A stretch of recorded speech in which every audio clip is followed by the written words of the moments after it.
जय हिंद बंधुगण আমি Mukesh Singh Kolkata physical academy and wide globe academy দিয়ে দেখুন আমাদের কাছে তিনটে নতুন ছাত্র এসেছে। যারা দেখছো তারা কাইন্ডলি জাস্ট নর্মাল একটা রিভিউ এদের থেকে নেব। আসতে 2-3 দিন বা 3-4 দিন হয়েছে। 3-4 দিন মধ্যে আপনারা নিশ্চয়ই জানেন যে এরা কি আমাদের কাছে পেয়েছে, পড়াশোনা, মাঠ, থাকা, খাওয়া বা এভরিথিং। তো যারা দেখছো তারা আমি রিকোয়েস্ট করব যে একবার তোমরা এখানে এসে দেখে যাও। আমি পড়াশোনা, খাওয়া, থাকা, মাঠ সব কিছু নিয়ে জাস্ট একবার তোমরা দেখো অন্য একাডেমি থেকে আমাদের একাডেমির ডিফারেন্ট কোথায়। আমি তোমাকে চ্যালেঞ্জ করে দিচ্ছি, একটা একটা পার্ট মধ্যে ডিফারেন্ট তোমাকে দেখিয়ে দেবো। থাকতে মধ্যে, খাওয়া দাওয়ার মধ্যে, মাঠ মধ্যে, পড়াশোনার মধ্যে। এখানে যত টিচার রয়েছে বা যত মানে মাঠ টিচার বলুন আপনি বা মাঠের কোচ বলুন আপনি বা যা কিছু, সবাই কিন্তু সব কিছু ওর মধ্যে কিন্তু ব্রিলিয়েন্ট। এরকম না যে জাস্ট নর্মালি একটা আর্মি মাঠ পাস করলে হয়ে গেল, না, এরকম কিছু না। আমাদের এখানে সবাই ভালো কোয়ালিটির টিচার বা সবাই খুবই ভালো। আমি জাস্ট এদের থেকে রিভিউ আমি তো দেবো, আমি এখানকার মানে মাঠ করে তো আমি নিশ্চয়ই ভালো বলবো, কিন্তু এদের থেকে আমি রিভিউ নেব। আর যারা দেখছো তারা একবার একবার বলছি এসে একবার দেখে যাও।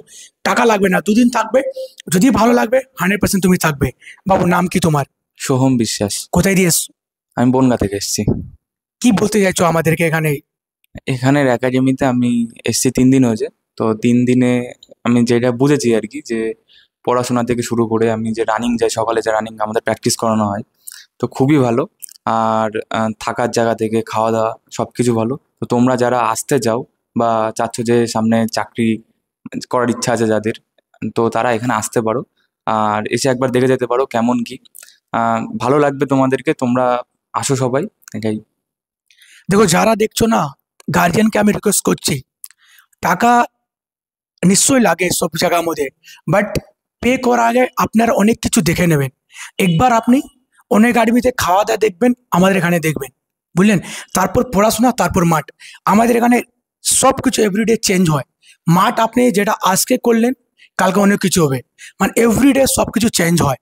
এরকম থাকে না সামান্য একটা জিনিস দাঁড় করে দিলেন, হ্যাঁ কিরে ভালো হচ্ছে তো, কিরে ভালো হচ্ছে তো। ভালো বললে হবে না, ভালো করতে হয়, ভালো প্র্যাকটিস করাতে হয়, ভালো মাঠ করাতে হয়, ভালো খাওয়া দিতে হয়, তাহলে ভালো হয়। আমি বললে ভালোটা ভালো তো নয়। বাবু কি নাম? বিষ্ণু চৌধুরী। কোথায় দিয়ে এসছো? নদিয়া পলাশী। কেমন লাগছে তোমাকে? খুবই ভালো লাগছে। আজকে আমার 3 দিন হলো। তা ফিজিক্যাল, পড়াশোনার জায়গা, ক্লাসরুম খুবই সুন্দর। ক্লাসরুমে 3টে এসি দেওয়া আছে, আমাদের ফুল ফেসিলিটি দেওয়া আছে। পড়াশোনার জন্য দুপুরবেলায় গরম লাগলে নিচে এসি ঘরে এসে বসে থাকার জন্য আছে, গরম থেকে বাঁচার জন্য সব কিছুই খুবই ভালো। বুঝতে পারছেন? যদি গরম লাগলে আমরা এসি চালু করে দিই, 4 ঘন্টা, 1-2 ঘন্টা নয়, মানে একটা দিয়ে 4টে অবধি এরা এখানে এসে আরাম দিয়ে বসবে বা ঘুমাতে পারবে বা পড়তে পারবে। কোনো এরকম না যে আমরা ভালো জায়গা থাকবে তোমরা খারাপ জায়গার মধ্যে থাকবে, এটা আমরা চাই না। আমরা ভালো জায়গার মধ্যে থাকবে, আমার ছাত্রগুলো সবাই ভালো জায়গার মধ্যে থাকবে। আর ওই জন্য থেকে আমি পরিচয় করে দিচ্ছি। नाम दिलावर ना अहमद, क्या बोलना चाह रहे हो बाबू? आप एक बार नाम बोल दीजिए सबको। मेरा नाम दिलावर अहमद है। मैं दे रहे नाम दे दिलावर है, समझ में आ रहे? होता है शाहीन बाग, ऐसे दिलावर है। दिलावर क्या बोलने चाह रहे हो? मैं ये बोलना चाहता हूँ कि आप लोग आइए यहाँ white globe academy and Kolkata physical academy. आ करके यहाँ मेडिकल, रिटेन और फिजिकल के लिए मुकेश सर है। आ करके एक बार पूरा ट्रेनिंग यहाँ लेकर जाइए, बहुत अच्छा होता है। ऐसा कहीं पे मैंने नहीं देखा है। यहाँ का फैसिलिटी, यहाँ का साफ़ सुथरा, यहाँ का खाना पीना बहुत अच्छा रहता है। घर की तरह पूरा खाना पीना मिलेगा, पूरा साफ़ सुथरा है। एक साथ यहाँ बहुत मिलजुल के सब रहते हैं हम लोग। सुबह एक साथ मैदान जाते हैं, रनिंग करते हैं, फिर शाम में भी रनिंग होता है। फिर बहुत सारे यहाँ रिटेन के लिए भी टीचर लोग हैं, जीडी वगैरह के लिए बहुत अच्छा पढ़ाई होता है यहाँ पे। आप लोग एक बार आके तो देखिए, बहुत अच्छा होता है। देखिए आपको मैं बता रहा हूँ, जो लोग भी पढ़ने मतलब प्रिपरेशन कर रहे हैं, हमारे यहाँ पे रनिंग, मैंने बहुत बार बोला हूँ, रनिंग, स्टडी, देन आपका जो भी कुछ मेडिकल इशू होगा उस पर भी हम लोग काम करते हैं, ठीक है? तो जो भी देख रहे हैं, जस्ट आप मैं खाना के बारे में बोल देता हूँ, जो सबसे इंपॉर्टेंट चीज़ है। क्योंकि देखिए आप फील्ड वर्क कर रहे हैं तो आपको खाना बहुत इंपॉर्टेंट होता है, ठीक है? हमारे यहाँ पे 4 दिन है जो नॉन वेज है। আমি জাস্ট আমি জিজ্ঞেস করে নেবো, বাবু তুমি খাওয়া দাওয়ার মধ্যে কি পাচ্ছ? আমার আসা তো আজকে 3 দিন হচ্ছে, তার মধ্যে 2 দিন মাছ পেয়েছি, একদিন সবজি। তা সবজিটা নিরামিষ বলতে নিরামিষ একবার থাকে না, নিরামিষের মতন লাগে না, টেস্ট পুরো অন্যরকম লাগে। আর মাছের মধ্যে রুই আর কাতলা মাছ থাকে, প্রায় 150 গ্রাম কাছাকাছি পিস থাকে, ভালোই রান্না হয়, মশলা করি সব ঠিকই থাকে বাড়ির মতোই। খুবই ভালো। বুঝতে পারছেন তো, উনি যে আপনি যাবেন না, বড় একটা মাছ দিয়ে দেবে যেটা দাম 10 টাকা 15 টাকা বা 20 টাকা মতন, বাট আমরা করি না, আমরা মেনটেন করি না, এদের থেকে টাকা নিচ্ছে এদের জন্য, আমাদের রাখার জন্য না। নিশ্চয় একটা অ্যামাউন্ট মানুষ সেভ করতে চায়, বাট কীরকম এরা খুশি থাকবে আমরাও খুশি থাকবো, তখন একাডেমিটা চালাতে বা বসতে ভালো লাগবে। এরা আসলো একটু স্যাডনেস মধ্যে রয়েছে, বডি ডাউন থাকবে না, আমাদের একাডেমিতে যত স্টুডেন্ট থাকবে সবাই কিন্তু স্মাইল করে, কেউ দুঃখ মধ্যে থাকে না। অনেকজন দেখবে ফোন কেড়ে নেয় বা তালাব মেরে দেয়, বা খাওয়া দাওয়া যদি কমে যায় ওকে বকে যায়, খাওয়া কেন এরকম। আমরা রুটি পাও তুমি, আমি একটা জিনিস আপনাকে বলে দিই, যদি যে কোনো একাডেমিতে যাচ্ছেন বা আপনি যদি হোটেলও যাবেন, যদি কেউ কিনা জল আপনাদেরকে খাওয়াচ্ছে, মানে ফ্রি কোনো টাকা নিচ্ছে না, এটা আপনি পাবেন না। আমরা এখানে কিনা জল সবাইকে খাওয়াই, বা মিনারেল ওয়াটার থাকে, একটু একটু দেখিয়ে দাও। দেখো, সব যত ক্লাসরুম রয়েছে বা যত হোস্টেল রয়েছে সবার মধ্যে কিন্তু এরকম লাগানো রয়েছে, বা আমরা কেনা জল দিই। তারপর রাত্রে কি রুটি পাও? হ্যাঁ, রুটি থাকে, প্রতিদিন রাতে রুটি থাকে। চাল কিরকম থাকে বাবু? অনেক জানা রাসায়নিক চাল দেয়, জানো? আমি এক জায়গায় শুনেছি, খুব খারাপ লাগে। আরে ভাই, তুমি টাকা নিচ্ছ না, দেখো এরা খুশি থাকবে না, উপরওয়ালা সবাই দেখছে বাবু। যদি এদের থেকে আমরা যদি মিসগাইড করব, ভগবান বলে কিছু জিনিস থাকে যেটা আমাদেরকে सब कुछ देखते থাকে, तो ऊपर वाला है ना जो बहुत बढ़िया चीज़ है। अगर आप गलत करेंगे, मैं इसके साथ गलत करूंगा, तो हमारे साथ भी ऊपर वाला गलत करेंगे। এটা যে মনে রাখবে, যা আমি বলছি তাই তোমাকে দেবো, মিসগাইড করবো না। তো তুমি যে রুটি পাচ্ছ ভালো থাকে? হ্যাঁ, রুটি ভালো থাকে। বুঝতে পারছেন, তোমাদেরকে যা বলেছিলাম সেম তো?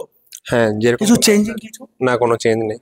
খাওয়া দাওয়ার কোনো পাবন্দি নেই যে কম খাওয়া দাওয়া, নিজের মতো করে যতটা পারো ততটা খাও। বুঝতে পারছেন? ও তোমার খাওয়া দাওয়া কেমন লাগছে? খাওয়া দাওয়া খুবই ভালো। আর একটা জিনিস বলে দিই, যখন খাওয়া দাওয়া যদি কোনো কমপ্লেন থাকে 100% আমাকে ইনফর্ম করবে। অলরেডি বলা হয়েছে, যখন কোনো হতে পারে একটু খারাপ বা টেস্ট খারাপ, রান্না করা একটা মহিলা আছে তো জন্য রান্না করাটা একটু ডিফিকাল্ট হয়ে যায়, বাট অলওয়েজ আমাদের ভালো, এটা বাড়ি তো নয়, কিন্তু হ্যাঁ চেষ্টা করি ভালো কিছু দেওয়ার জন্যে। যে খাওয়া দাওয়া নিয়ে কি বলতে চাইছো? খাওয়া দাওয়া খুবই ভালো, আর 3বার খেতে দেয়। সকাল মানে রানিং এর পরে এসে ব্রেকফাস্ট, তারপরে লাঞ্চ, ডিনার। তো রাত্রে রুটি থাকে প্রতিদিনই। আর চাল কতটা কেজি থাকে? চাল চাল মিনিকেট চাল থাকে। 60 রুপিস কেজি চাল থাকে। আমি নিশ্চয়ই, আপনারা যাবেন বাইরে যাবেন, আপনি 15 টাকা 30 টাকা বা 40 টাকা, যেটা 30 টাকার থেকে বেশি তো থাকে না। অনেক জায়গায় একাডেমিতে আমার কাছে এসছে, সেই রাশন চাল দিচ্ছে, রাশন চাল, জানি না কেন। আমার ভাই দেখো, একাডেমি চালাচ্ছ না, একটা মেনটেন করো, এদেরকে ডিস্টার্ব করাটা উচিত না। এরা খাবে না, তারপর আমাদের পেট ভর্তি হবে। যে এরা যদি খায়, আমি যদি না খাই, তা আমার পেট ভর্তি হয়ে যাবে। এদের জন্য আমরা এখানে চেয়ারে বসে রয়েছি, বা এদের জন্য আমরা আজকে ভিডিও করছি, বা আমরা টিচার রয়েছি। যদি আপনাদের কাছে ছাত্র থাকবে না, আপনি টিচার থাকবে না, ছাত্র অনেক দরকার, বুঝতে পারছো? তো এগুলো মেনটেন করো। যত একাডেমি খুলেছো বা যত টিচার রয়েছো, টিচার তুমি কখন রয়েছো? যখন আমাদের কাছে স্টুডেंट থাকবে। दिलावर, क्या बोलना चाह रहे हो खाना पीना लेकर? जी सर, यहाँ का खाना बहुत टेस्ट बनता है। सुबह में भी बहुत अच्छा रहता है, दिन में भी चावल बहुत वाइट कलर का दम अच्छा लगता है खाने में। एक जरा हाइजीन नहीं रहता, पूरा दम अच्छा लगता है खाने में। और रात में रोटी यहाँ का गारंटी है सर, रोटी बहुत अच्छा रहता है, रोटी सब्जी और चिकन रहता है। और आप जितना भी खा सकते हैं, अनलिमिटेड, यहाँ कोई मना नहीं है, आपको जितना खाना है ले सकते हैं। समझ में आ रही है बात को? जो भी देख रहे हैं, मैं ज़्यादा ভিডিও বড় नहीं कर रहा हूँ। যারা দেখছো তারা কাইন্ডলি আসতে পারো এখানে। সিস্টেমভাবে পড়াশোনা হয়, একটা আমাদের রুলস আছে। সকালে তোমাকে 6:30টার সময় উঠতে হবে, উঠে তোমাকে মাঠ করতে হবে বা পড়াশোনা করতে হবে। তার জন্যে যদি আপনার পা ব্যথা হবে তাহলে মাথা ব্যথা হবে না, যদি মাথা ব্যথা হবে তাহলে পা ব্যথা হবে না। দুটো কাজ আপনাকে করতে হবে। যদি শরীর টোটালি খারাপ থাকে, মানে যদি কিছু খারাপ থাকে, আমরা ডক্টর কাছে দেখাবো। যদি ঠিক আছে তাহলে আপনাকে এখানে আসতে হবে। ওকে, তো যারা দেখছো তারা কাইন্ডলি আমাদের এখানে চলে আসো। যারা 10-12 পাস হয়েছো কাইন্ডলি খুব তাড়াতাড়ি চলে আসো। ঠিক খুব মানে আমরা 15 তারিখ মধ্যে নতুন টিচার আসছেন। আর এটা নতুন, যারা হিন্দি এসএসসি জিডির জন্য, আমার স্টুডেন্টগুলো আসছে এসএসসি জিডির জন্য হিন্দি টিচার আসবে। যে 20 নম্বর একটা হিন্দি থাকে, ওর মধ্যে হিন্দি বা ইংলিশ টাচ করতে হবে। তো অনেকজন ইংলিশ করে না, হিন্দি অনেক ইজি থাকে। তো তার জন্য স্পেশাল একটা টিচার আনছি যে শুধু হিন্দি ওদেরকে বোঝাবে আর পড়াবে। তারপর রিজনিং, ম্যাথ, জিকে, জিএস জন্য অলরেডি টিচার রয়েছে। আর জিএস, রিজনিং জন্য আর ম্যাথ জন্য একটা নতুন টিচার আসবে খুব তাড়াতাড়ি। অলরেডি একটা মক টেস্ট উনি ডেমো ক্লাস দিয়ে দিয়েছেন। আবার এটা হাসান স্যার একটা রয়েছেন, উনিও সোমবার এসে আমাদের কাছে একটা ডেমো দেবেন। যাকে রাখবো, এরা যদি বলবে স্যার এটা বেস্ট, সেই টিচার আমাদের এখানে থাকবে। ওকে, সবাই ভালো থাকো, সুস্থ থাকো। জয় হিন্দ, জয় বাংলা।